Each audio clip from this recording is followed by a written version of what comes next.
한음절 한음절 귀로 따라 듣다가 어느 순간 스르륵 잠들어 보세요. 꿀잠 독서. 오늘의 책은 오카타 다카시의 그럼에도 불구하고 살아갈 이유입니다.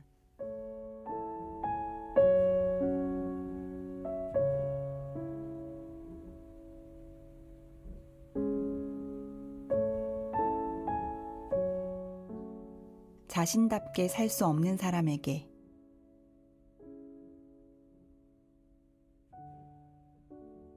영국의 철학자 존 로크는 갓난아기의 마음은 타블라 라사, 즉 아무것도 쓰여있지 않은 백지와도 같다고 했다.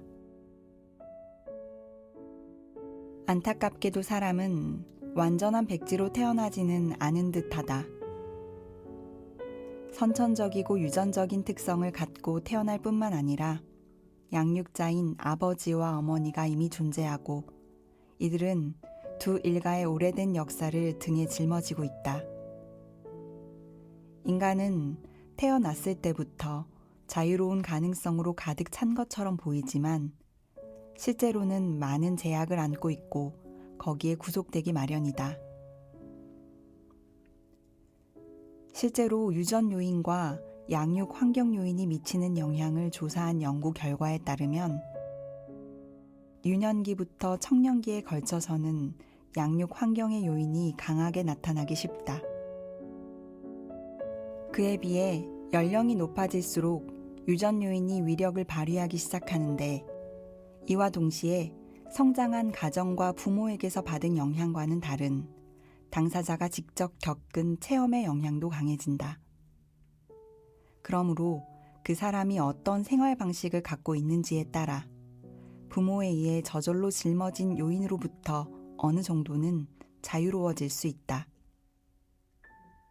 같은 집에서 생활하며 부모의 영향 아래에 있을 때는 매우 어두웠던 사람이 독립해서 자신의 인생을 걷기 시작하면 다른 사람처럼 밝은 빛을 내는 경우도 있다. 그러므로 성장해서 부모 품을 떠나는 것은 자기다운 생활 방식을 얻을 수 있는 기회다.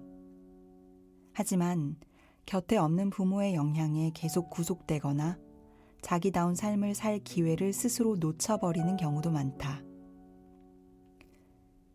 자기다운 삶을 발견했다고 생각했는데 과거의 행동 유형을 재현하기도 한다. 마치 주술에 걸린 듯이 어린 시절부터 겪어온 일들과 부모의 잔소리가 자신을 속박하는 것이다.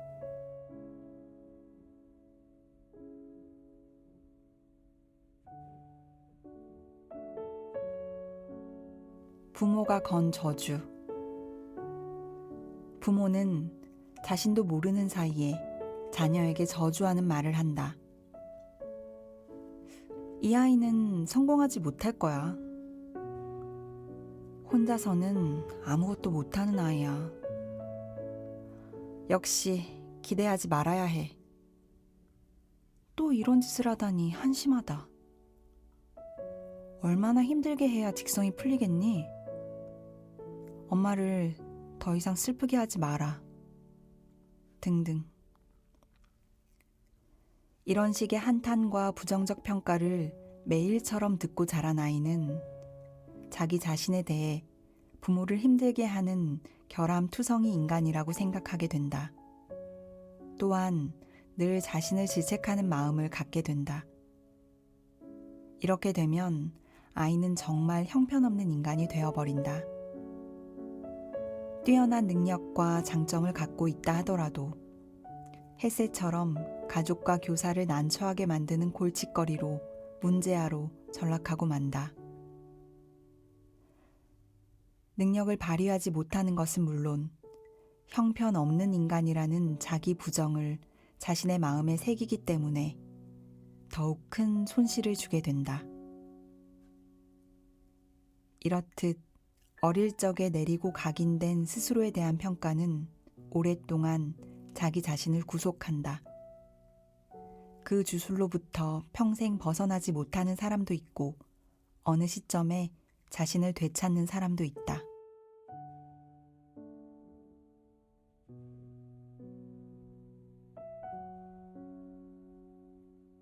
자신이 선택해야 인생은 살 가치가 있다. 인생을 사는 것이 기쁨보다 고통이라고 느끼는 사람은 자기가 하고 싶은 것을 따르기보다 하지 않으면 안 된다는 의무감과 책임에만 얽매여 있는 경우가 많다. 지지 않으면 안 되는 책임을 다하는 것으로도 기쁠 수 있지만 진심으로 자신이 바란 것을 이루는 일이야말로 훨씬 큰 만족을 준다. 가령 그 시도가 달성되지 못하고 헛수고로 끝났다고 해도 자신이 진심으로 좋아하고 하려 했던 것이라면 납득할 수 있다. 그러나 단지 의무감이나 타인의 기대 때문에 한 일이라면 실패한 자신에 대한 실망과 한심스러움 외에 아무것도 남지 않는다.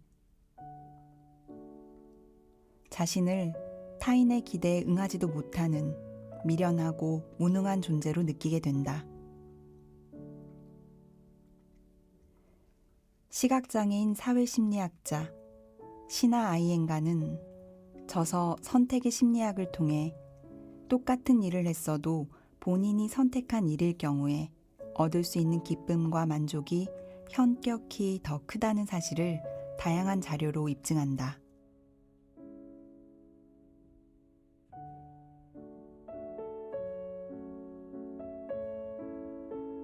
반대의 경우, 즉 자신이 선택하지 않은 일을 억지로 했을 경우에는 똑같은 결과와 똑같은 보수를 얻더라도 기쁨과 만족이 훨씬 작다.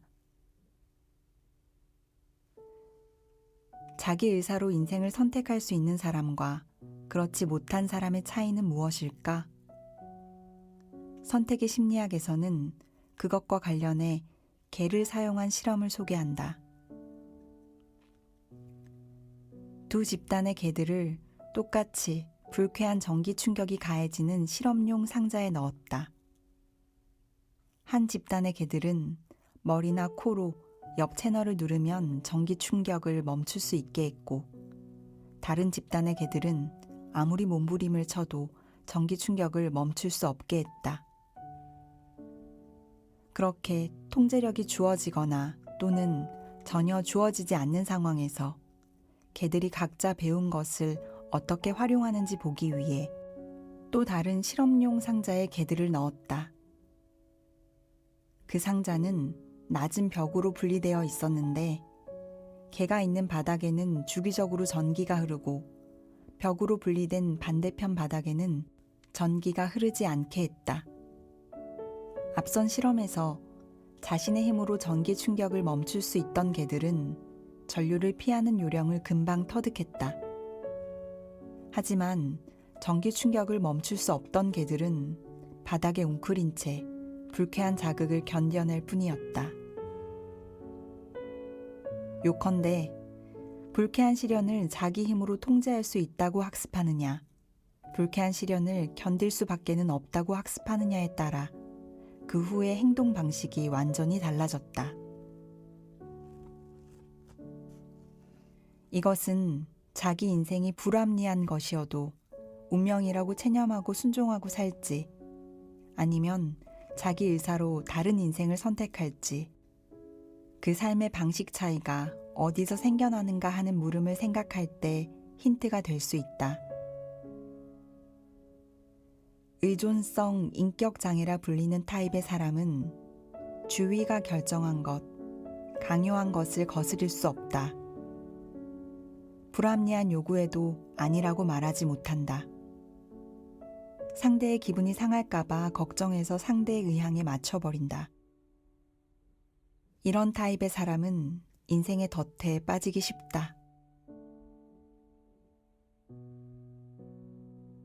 상대가 강경하게 말할 때뿐만 아니라 상대가 난처하듯 꾸며낼 때에도 정에 매여 상대의 요구를 들어준다. 의존성 인격장애는 지배적이고 횡포한 부모의 안색을 살피며 성장한 사람에게서 전형적으로 볼 수 있다. 전기 충격에 참기만 했던 개들과 어떤 의미에서는 비슷한 경우라고 할 수 있을지 모른다.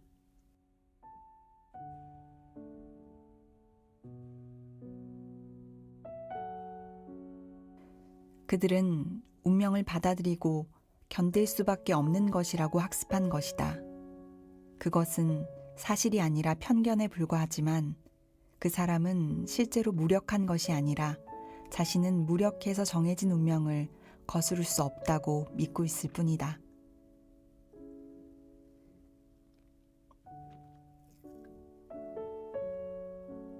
불만과 감사. 사람은 많은 시련과 고난을 겪는다. 적극적으로 노력해서 극복할 수 있는 시련도 있지만 아무리 노력해도 극복할 수 없는 불합리한 시련도 있다. 그리고 진짜 시련이란 불합리한 것이다. 부당하고 심술 굳어서 극복하기 어렵다. 그것을 긍정적으로 헤쳐나가려 해도 도저히 되지가 않는다. 긍정적인 사고만으로는 아무리 노력해도 상황이 바뀌지 않아서 결국 실망할 것이다. 큰 시련을 극복하고 살아남은 사람을 만나면 그들로부터 공통적으로 운명을 수용하는 자세와 감사하는 마음을 볼 수 있다. 상황을 있는 그대로 받아들이고 거기에 고마워할 수 있는 사람은 출구가 보이지 않는 긴 고난한 날들 속에서도 희망과 의미를 발견하고 작은 기쁨의 의지에 살아갈 수 있다. 감사하는 마음을 잃어버린 사람은 불리한 것에만 관심을 두고 불만을 느껴 자신을 더욱 고통스럽게 만든다. 눈앞의 손실과 이득으로만 행동의 기분을 따짐으로써 그보다 더 중요한 것을 잃게 된다. 불행한 삶을 사는 사람은 사소한 불만도 견디지 못하고 주위의 책임을 전가하거나 공격하려 하는데 그것이 더 큰 불행을 낳는다. 늘 행복해하는 사람은 남보다 풍족한 것에 대해서는 물론이고 어렵고 힘든 시련에서도 작지만 좋은 점을 발견해 감사하는 마음을 유지하며 살아가려 한다. 똑같은 경우를 처했어도 매사를 불만스럽게 생각할지 오히려 좋은 기회라고 감사히 받아들일지에 따라서 불행해질 수도 있고 행복해질 수도 있다. 감사하는 마음을 가질지 어떨지는 자기 마음대로 할 수 없는 타자와 세계를 어떻게 받아들이느냐에 달려 있다. 자신이 한없이 불완전한 존재라는 것을 부정하느냐, 긍정하느냐의 문제다.